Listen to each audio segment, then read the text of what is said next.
Here in Ventura County, we have the Ventura County Medical Center. This is a center for residents to learn about becoming family practitioners, to learn how to provide a medical home for patients who have chronic diseases, to give access to our emergency room. We have a new trauma system coming in place. We have excellent surgeons. If you look up on the California websites, we're just sitting there in a superior position for treatment of pneumonia in the hospital, for preventing pneumonia in intensive care units.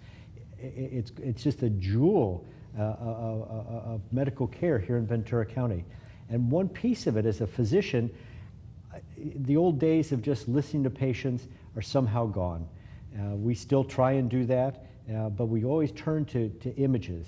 We used to look at silver shadows and try and see people in them.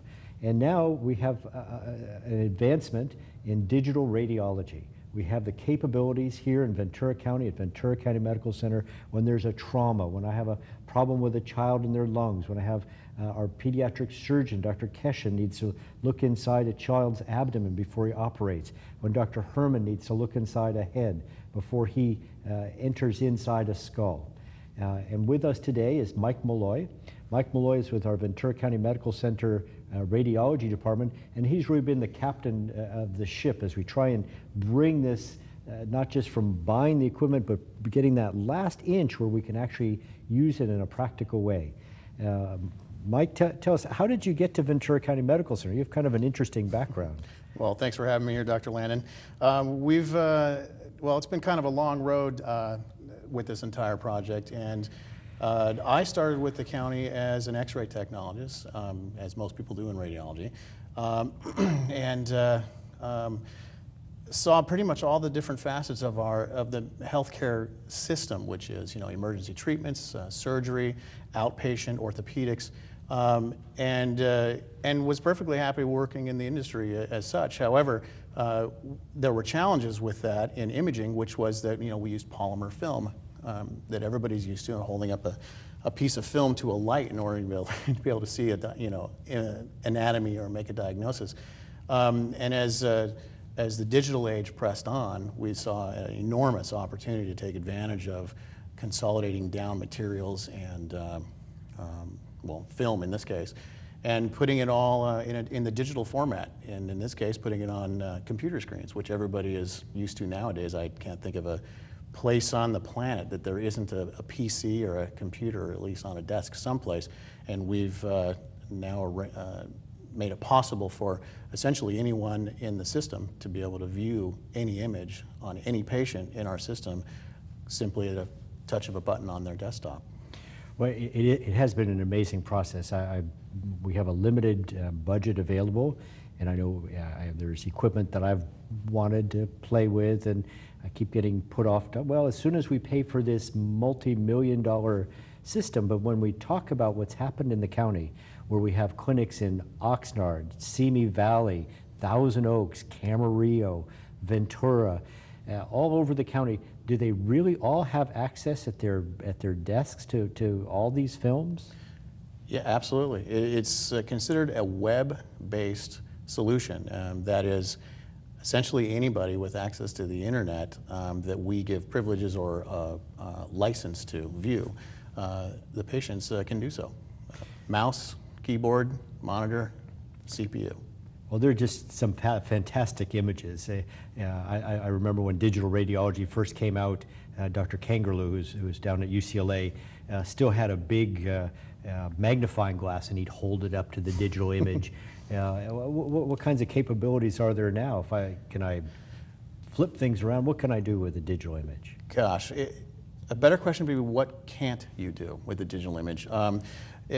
A lot of folks by now are familiar with Photoshop or something similar to that, where you can manipulate an image or improve upon it or whatever, even after it's taken.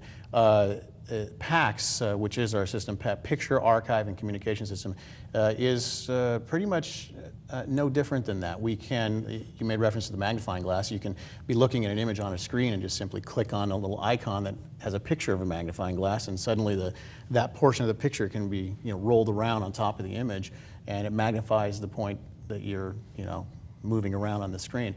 Even way beyond that, however, you can virtually for lack of a better term, fly through anatomy now, which is on the cutting edge of technology in medical imaging now. You can, where before we would have to, in 2 dimensions, be able to view certain parts of anatomy throughout the body, whether it be vascular or gastrointestinal or the like, where we now have the capability through CAT scans or CTs to be able to do a scan of a particular part of the body, and then the computer after the fact, post-acquisition that is, can crunch the numbers and create a composite image after that and give the user, like yourself as a physician, to literally click and fly and pilot your way through the anatomy that's been scanned. So whereas before you only had 2 dimensions, as I mentioned before, to hold up a film and look at,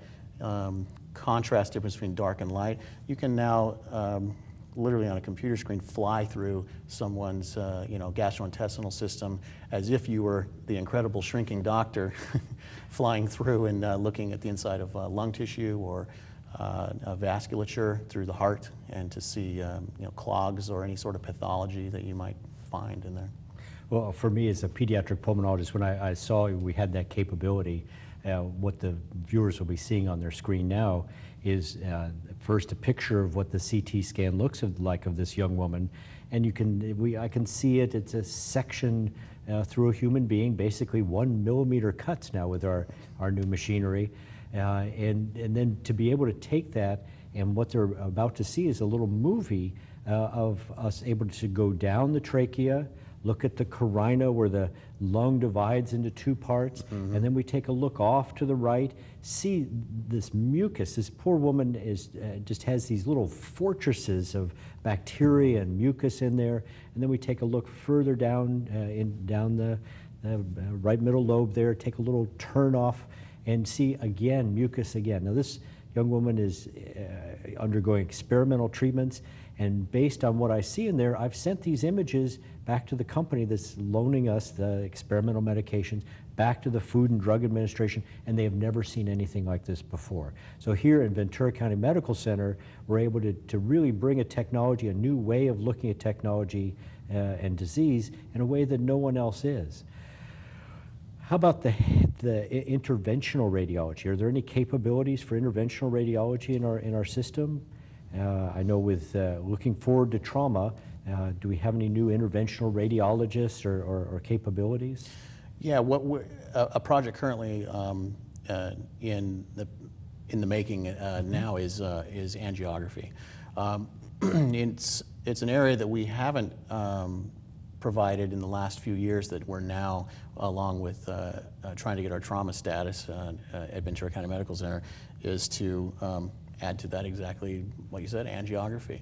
And along with that angiography capabilities, being able to treat patients with any number of vasculature issues, or any vascular problems you might have with throughout the body, whether it's extremities or the like. So when you see angiography, you mean looking inside of blood vessels, so that we'd be able to see inside someone's. So if they had trauma, what kinds of things would they see if they had trauma to an extremity or a leg or a head, or what kinds of things do they look for in this kind of imaging? Typical, with trauma, typically what you would see after, specifically if we do a multi-slice CT acquisition, and we can reconstruct those images, as I spoke of before, on a solution we call Vital Images, or Vitria, that is the program that crunches those numbers again and puts them all together. We can see where we used to not be able to without doing some fairly invasive procedures. We can, without even with a small needle stick and introducing a contrast media into the vessels, we can reconstruct the images after the CAT scan and look at, say, aneurysms, any sort of trauma that's occurred to a great vessel. You can see a tear in the vessel, or any sort of perforation in the vessel, and you can measure the size of it, and along with the fly-through capability, literally be able to fly through that vessel until it gets to the pathology itself and view it almost sort of virtually firsthand, if you